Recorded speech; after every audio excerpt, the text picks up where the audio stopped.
Payroll क्या होती है? देखिए, पहली बात है कि पैरोल किसी आरोपित के लिए नहीं, एक्यूज्ड के लिए नहीं है। ये दोषी सिद्ध हुए व्यक्ति के लिए है। There are two terms, the one is accused, अभियुक्त, आरोपित, जिसके ऊपर आरोप लगा है। धोबी ने राम के ऊपर आरोप लगा, सीता के ऊपर आरोप लगा दिया, सीता को आरोपित बना दिया। राम ने अपने राजत्व को बचाने के लिए तुरंत सीता को दोषी मान लिया। फेमिनिस्ट उनके पीछे पड़ गई कि राम बहुत गड़बड़ किया तुमने। तो दोषी सिद्ध होना क्या है? कन्विक्टेड होना है।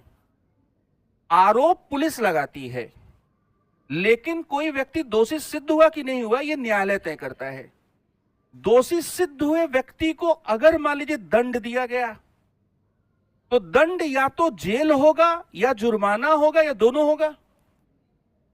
मान लीजिए कि कोई दोषी सिद्ध हुआ और जेल काट रहा है, जेल में पहुंच गया,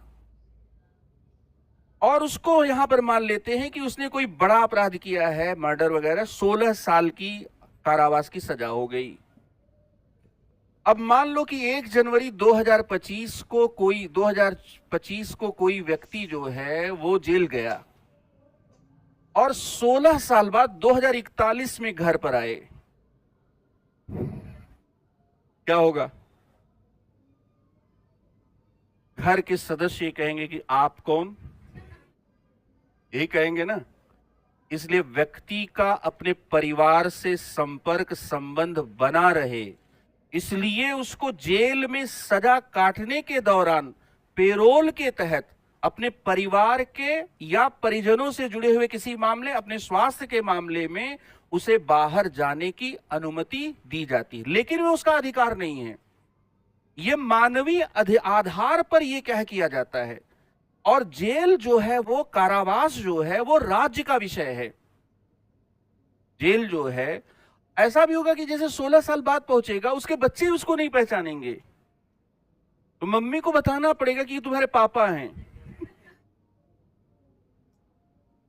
हो सकता है कि नहीं हो सकता? हुआ है ऐसा। या हिंदी फिल्मों में दिखाया गया कि कोई बहुत महत्वपूर्ण काम है, शादी होती है, पैरोल पर पुलिस क्या है 3-4 लोग लेकर जा रहे हैं, पता लगा वहां कैदी लापता हो गया। अभी हरियाणा वाले केस में जो बंद हैं, क्या नाम है, राम रहीम, यही तो पंगा हुआ था। इतनी बार उनको पैरोल मिली कि मीडिया ने सवाल उठाया, इसलिए इस सवाल को लिया है मैंने। पैरोल इस बार बहुत चर्चा में रहा। जब तक हरियाणा का इलेक्शन नहीं हो गया, तब तक उनको बार बार बाहर आने का। इंडियन एक्सप्रेस और द हिंदू ने आर्टिकल लिखे कि कितना पैरोल आप दे रहे हैं इनको, इतनी उदारता भी ठीक नहीं है।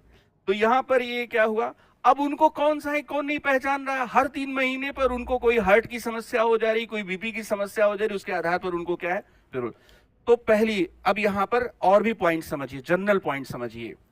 पेरोल जो होता है, इसमें जब जेलर, अब कैदी तो जेल में बंद है, यहां आ गया जेलर, और अंग्रेजों के जमाने के जेलर भी होते हैं। अंग्रेजों के जमाने के जेलर जिस पुलिस अधिकारी ने पकड़ा है, उससे कैरेक्टर की मांग कर कि ये आदमी ठीक है, छोड़ने लायक है कि नहीं है। अगर एसपी और एसएसपी ने कह दिया कि छोड़ना मत, नहीं तो पकड़ नहीं पाओगे, यहां कंसल्टेशन का प्रोसेस भी होता है। पीछे क्या अधिकार है, क्या है, वो एक जो अमित लोढ़ा पर वेब सीरीज बनी थी बिहार वाली पे, तो उसमें किडनैपिंग का मामला होता है। किडनैपिंग के मामले में वो जाते हैं एक आरोपित के पास, वो कहते हैं इसमें तुम्हारी हेल्प करो। उसने कहा कि अब क्या आप हेल्प चाहते हैं, मुझे तो आपने भीतर कर दिया और आप चाह रहे हैं कि मैं हेल्प करूं। उन्होंने कहा कि मैंने अपना मेडल वेडल लेने के लिए तुम्हारा इनकाउंटर नहीं किया। मतलब एक पुलिस कप्तान ये कहता है कि तुम यहां पर राहत की बात है, तुम्हारा इनकाउंटर नहीं किया। और ये बच्चे का एक मामला है, बच्चे के अपहरण का मामला है। और इसके बाद ये भी समझो कि जब तुम्हें छूटना होगा जेल से ना, तो मेरी क्या है, परमिशन वहां पर चाहिए। वो पेरोल की बात कर रहे थे। तो पेरोल में पुलिस अधिकारी जेलर के साथ क्या करता है, कोऑर्डिनेशन करता है। और चूंकि कारावास क्या है, राज्य का विषय है, तो अलग अलग, जैसे राजस्थान में अलग नियम है, उत्तर प्रदेश में अलग नियम है, बिहार में अलग नियम है, ठीक है। लेकिन ये क्या है, विवेकाधीन शक्ति हो गई किसकी, राज्य की। ये